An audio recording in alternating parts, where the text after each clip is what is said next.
Episode 19। Jaswant का अंत।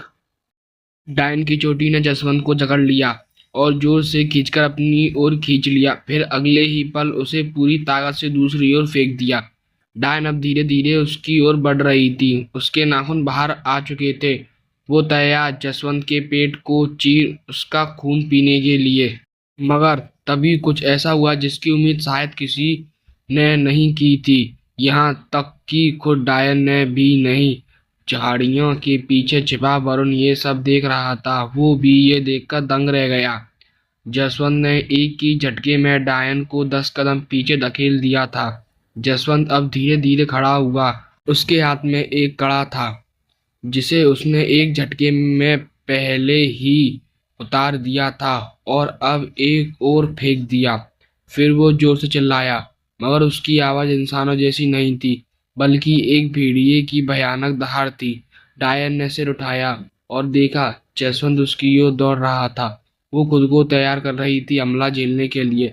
जसवंत हवा में उछला और उसी क्षण उसका शरीर बदल गया। वो अब एक भेड़िया बन चुका था। डायन स्तब्ध रह गई। उसने कभी सोचा भी नहीं था कि उसका शिकार खुद एक इंसानी भेड़िया निकलेगा। भेड़िया ने छलांग मारी और पंजा मारा। हालांकि चोट गंभीर नहीं थी, लेकिन उसके पंजों ने डायन की बाह पर गहरी खरोंच छोड़ दी। उसके ब्लाउज की आस्तीन भी फट गई, उस जिससे खरोंचों की झलक साफ साफ दिखाई देने लगी। अब डायन की आंखों में खून उतर चुका था। आसमान में बिजली कड़की और इसी के साथ तेज बारिश शुरू हो गई एक भीषण टक्कर। झाड़ियों में बैठा वरुण अब सब समझ चुका था। वो जान चुका था कि ये लोग उसे ही मारने आए थे, मगर जिस डायन ने उसे बचाया था, आज वो खुद एक महासंकट में थी। डायन ने अपनी चोटी को फिर से सांप की तरह लहराते हुए भेड़िए पर फेंका। भेड़िया जो उसकी ओर दौड़ रहा था झपटते हुए दिशा बदलने की कोशिश करता है, मगर उसका एक पैर चोटी से उलझ जाता है। डायन उसे जोर से घुमाकर हवा में उड़ा देती है और दूर जमीन पर पटक देती है। जसवंत फिर से दौड़ता है, मगर इस बार वो अपनी भेड़िए वाले रूप से फिर इंसान के रूप में वापस आ चुका था। डायन ने इस बार अपनी चोटी से जसवंत पर वार किया, पर उसने डायन की चोटी को इस बार मजबूती से पकड़ लिया, जो उसकी सबसे बड़ी ताकत थी और शायद उसकी सबसे बड़ी कमजोरी भी। जसवंत ने उसे खींचा, मरोड़ा और जोर से झटक दिया। डायन तड़प उठी। वो कराते हुए जोर से चीखी, मगर वो भी एक डायन। जसवंत को लगा कि उसका ये वार सफल रहा, मगर तभी डायन उसकी आंख पर हमला कर देती है।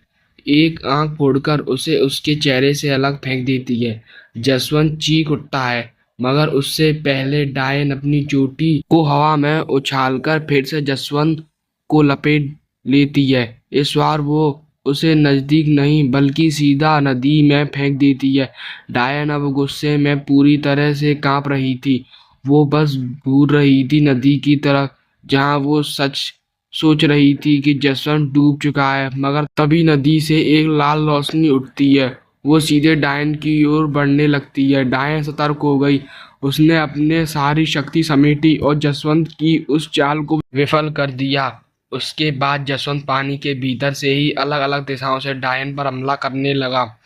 डायन उसके हर बार को रोके जा रही थी, लेकिन वो हर दिशा से आ रहे हमले में थक भी रही थी। अचानक पानी की सतह फाड़ते हुए जसवंत अपने भेड़िए रूप में बाहर निकला और जोरदार हमला कर दिया। डायन, जो अब तक हमलों को चारों ओर से रोक रही थी, इस वार का वार देख नहीं पाई। जसवंत ने एक झपट्टे से उसके शरीर पर गहरी चोट कर दी। ये हमला सिर्फ शारीरिक नहीं बल्कि एक मंत्र से बना हुआ था, जिसका असर डायन की आत्मा पर हुआ। डायन अब कमजोर पड़ने लगी। उसके घाव तो गहरे थे ही, मगर उस मंत्र के कारण उसके शरीर की ऊर्जा भी खत्म होने लगी थी। घुटनों के बल गिरती डायन के सामने अब जसवंत अपने इंसानी रूप में आ खड़ा हुआ। उसने एक हंसी के साथ कहा, तो तू निकली इतनी कमजोर। तेरी शक्तियां तोड़ने में मुझे तो जरा भी वक्त नहीं लगा, बस मुझे थोड़ी देर लग गई। जसवंत अब जानवरों की तरह उसके बालों को खींचते हुए बोल पड़ा, तूने मेरी आंख फोड़ दी। अब देख, मैं तुझे ऐसा बना दूंगा कि तू खुद से भी नफरत करने लगेगी। गांव वाले मेरा नाम मन गाएंगे जिसने तुझ जैसी डायन से उन्हें मुक्ति दिलाई। फिर उसने एक मंत्र पढ़ा। मंत्र के साथ हवा में एक विशेष चाकू प्रकट हुआ। जसवंत ने चाकू को हाथ में लिया। वो चाकू कुछ खास था। उसकी धार पर भेड़िए वंश का चिन्ह बना हुआ था, जैसे ये चाकू सिर्फ भेड़िया वंश के लिए ही बना हो। जसवंत ने चाकू उठाया और डायन की लंबी भारी चोटी की ओर बढ़ते हुए बोला, मैं तुझे मारूंगा नहीं, पहले तेरी शक्तियां छीनूंगा, फिर तुझे अपनी रखेल बना लूंगा। मुझे पता है तेरी शक्तियां कहाँ हैं और उसे कैसे नष्ट किया जाना है। वो चोटी पकड़ता है और जैसे ही चाकू से उसे काटने वाला होता है, चाकू अचानक उसके गले के आर पार हो जाता है। ये वही खास चाकू था जो भले ही कितनी भी ताकतवर आत्मा या भेड़िया हो, उसे एक ही बार में मार सकता था। मगर इस बार वार जसवंत पर ही हो गया था। जसवंत हक्का बक्का रह गया। उसे कुछ समझ नहीं आया कि ऐसा हुआ कैसे।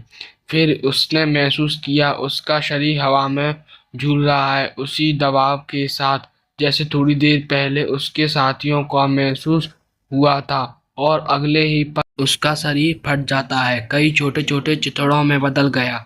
उसके पास अपनी शक्तियां प्रयोग करने का मौका तक नहीं मिला, क्योंकि ये वार किसी और ने किया था। और वो कोई और नहीं बल्कि वरुण था। वरुण, जिसने पीछे से आकर वही चाकू जसवंत के गले में घुसेड़ दिया था। और बाकी का काम डायन ने वो चुपचाप आया। उसने जसवंत को उसका कड़ा भी पहना दिया, जो उसकी शक्ति को रोक कर उससे एक साधारण इंसान बनाने में मदद करता था। जसवंत का अंत उस सबसे भयानक हुआ। डायन ने उसकी ओर देखा और फिर धीरे धीरे उसके शरीर में बचे आखिरी बूंद खून को भी पी गई। जसवंत के शरीर से सारा खून पी जाने के बाद डायन के जख्म और खरोंचों धीरे धीरे भरने लगी थी, लेकिन उसके कपड़े फट चुके थे। अब वरुण और डायन आमने सामने खड़े थे। बारिश लगातार हो रही थी। दोनों पूरी तरह भीग चुके थे। डायन की काली साड़ी उसके शरीर से चिपक गई थी, जिससे उसका आकर्षक रूप और भी ज्यादा उभर आया था। उसे देखकर कोई भी लड़का उसकी ओर खिंच सकता था, पर वरुण बस उसकी आंखों में देख रहा था, जैसे वो उसके चेहरे से कुछ पढ़ना चाहता हो। इतने में लड़की ने चुप्पी तोड़ी। ऐसे क्या देख रहे हो? अगर इस बारिश में यूं ही खड़े रहे तो तुम्हारा बीमार होना तय है। वरुण शांत स्वर में बोला, ये लोग मुझे मारने आए थे, तभी तो कोठी में जाने की बात कर रहे थे। लड़की ने धीरे से जवाब दिया, हाँ तो तुमने इन्हें अपनी खून की प्यास के लिए मारा। वरुण ने बिना रुके बात आगे बढ़ाई, या फिर मुझे बचाने के लिए तुमने इन्हें मौत के घाट उतार दिया, क्योंकि तुमने तो पहले ही कहा था कि तुम आज शिकार करने नहीं आई हो। लड़की समझ गई थी कि वरुण के मन में बहुत सारे सवाल थे और जब तक उन्हें जवाब ना मिल जाए वो टस से मस नहीं होगा। उसने धीरे से कहा, हाँ ये लोग तुम्हें मारने आए थे। वरुण तुरंत अगला सवाल दागता है, तो तुमने मेरी मदद की इनसे? लड़की बस सिर हिलाकर हाँ कहती है। वरुण फिर सवाल करता है, क्यों बचाया? क्या इसलिए क्योंकि कुछ दिन पहले मैंने तुम्हारी जान बचाई थी? लड़की फौरन कहती है, नहीं। वरुण फिर पूछता है, तो फिर क्यों? लड़की जवाब देती है, क्योंकि तुम मेरे दोस्त हो। वरुण चुप हो जाता है, फिर कुछ पल बाद कहता है, हम कब दोस्त बने? पिछली बार तो हमारे बीच कोई ऐसी बात भी नहीं हुई। लड़की उसकी बात काटते हुए कहती है, तुम बहुत सवाल करते हो, पर सुनो, ये चैन तुमने मुझे दिया था और उसी वक्त से हम दोस्त हैं। वैसे भी उससे पहले हम अजनबी थे, पर ये चैन कोई किसी अजनबी को अपनी किसी खास के लिए लिया सामान ऐसे ही किसी को नहीं देता। मैं जानती हूँ कि मैं एक डायन हूँ, मेरी कुछ मजबूरियाँ हैं, मगर मैं बाकी डायनों जैसी नहीं हूँ। अगर तुम मुझे दोस्त नहीं मानते तो बता दो, क्योंकि मैंने आज तक किसी इंसान से इतनी देर तक बात नहीं की, किसी की मदद नहीं की। मैं बचपन से ही अकेली रही हूँ। इंसानों को बहुत करीब से देखा है, वो बस मतलब के लिए बात करते हैं, लेकिन तुम सबसे अलग हो। लड़की की आंखों में अब आंसू थे वो वरुण को देखकर शांत हो गई, क्योंकि वरुण की आंखों से भी आंसू बह रहे थे। लड़की की कुछ समझ नहीं पा रही थी। उसने ऐसा क्या कहा जो वरुण छोटे बच्चे की तरह रोने लगा। वरुण वहीं जमीन पर बैठ गया। लड़की उसके पास आई और धीरे से पूछा, क्या हुआ? क्या मैंने कुछ गलत कह दिया? माफ कर दो, क्योंकि मैंने आज तक किसी इंसान से बात नहीं की, इसलिए मैं नहीं जानती क्या कहना चाहिए। वरुण ने उसे पास बैठने को कहा। वो भी उसके पास जमीन पर बैठ गई। वरुण अपने आंसू पोंछते हुए बोला, क्या तुम कभी किसी इंसान से इतनी गहराई से बात करते हुए गंभीर हुई हो? लड़की बस राकर नहीं कहती है। तभी वरुण जोर जोर से हंसने लगता है। लड़की घबरा जाती है। उसे समझ नहीं आता कि अचानक ये क्या हुआ। वरुण खुद को संभालते हुए बोला, मैं मजाक कर रहा था। तुम्हारे जवाब तुम्हारे चेहरे से सारी मुस्कान गायब कर रहे हैं, इसलिए मैंने ये किया। लड़की तुरंत खड़ी हो गई, मगर अब उसके चेहरे पर मुस्कान नहीं बल्कि गुस्सा था। वो गुस्से में बोली, ये बहुत गलत बात है, और फिर मुंह फेर कर खड़ी हो गई। वरुण को लगा शायद उसने ज्यादा कर दिया। उसे ऐसा नहीं करना चाहिए था। वो उसके सामने आकर माफी मांगता है, सॉरी, मैं बस तुम्हारे चेहरे पर वही मुस्कान देखना चाहता था जो तुम पर सचमुच बहुत अच्छी लगती है। लेकिन तभी वरुण देखता है लड़की मुस्कुरा रही है। वरुण समझ जाता है उसके साथ वही हुआ जो वो खुद कुछ पल पहले कर चुका था। लड़की मुस्कुराते हुए बोली, तुम जैसा दोस्त सबके पास होना चाहिए, जो सबको हंसाना चाहता हो।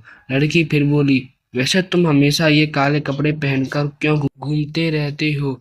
और उनके पास इसका जवाब नहीं था। लड़की बोली, जरा अपना चेहरा तो दिखाओ।